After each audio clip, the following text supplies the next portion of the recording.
Now, remembering Bob Graham, the former Florida governor and U.S. senator, died last night surrounded by family in Gainesville. Graham dedicated his life to public service and left his mark during his more than 4 decades in Florida politics. CBS News Miami's Peter Dench joins us live in Miami Lakes, a town that Bob Graham's family helped build. Peter?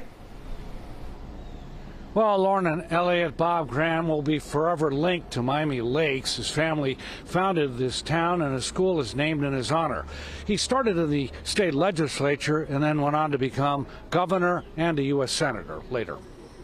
That's a great loss, a great American. I think that everybody's going to really mourn his loss. He's an excellent individual. The sentiments about Bob Graham are shared in Miami Lakes. I think everyone loved Bob Graham in this community and everywhere else. Great politician, great guy all around, family man. Graham was elected governor of Florida in 1978 and 1982 and later served 3 terms in the U.S. Senate and became chairman of the Senate Intelligence Committee. He died Tuesday night with family at his side.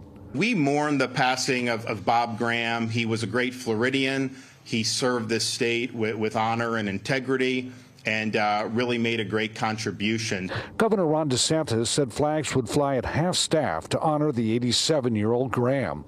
He was known for improving state universities and public schools, strengthening the state's economy, expanding child care, launching the largest environmental protection program in state history.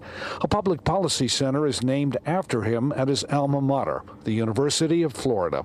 He was much more interested in doing the most good for the most people than he was in being ideological. Congresswoman Debbie Wasserman Schultz remembers how Graham spent 1 day each month doing work days at different jobs to bond with his constituents.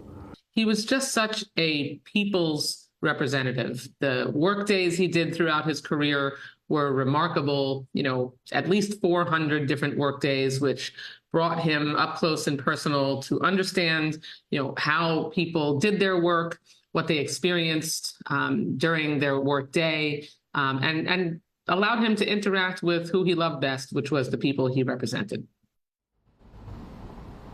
Now, I actually first met Bob Graham when I was a new reporter at another station in 1978, and Graham had just been elected governor.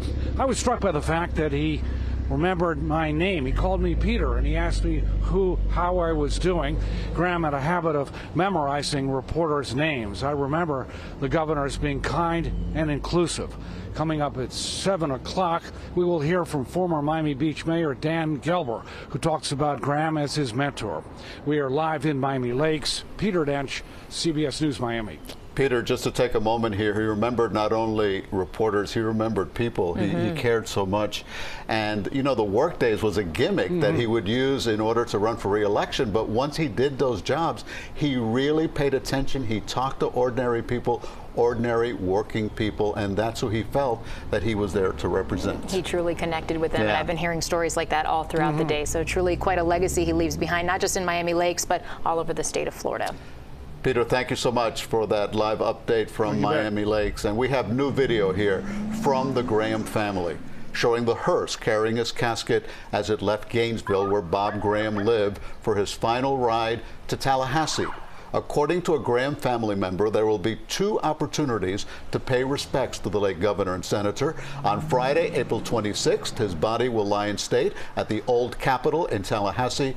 Then on Saturday, May 10th, there will be a public memorial in Miami Lakes. And keep it here for continuing coverage on the life of Bob Graham on air and online at cbsmiami.com.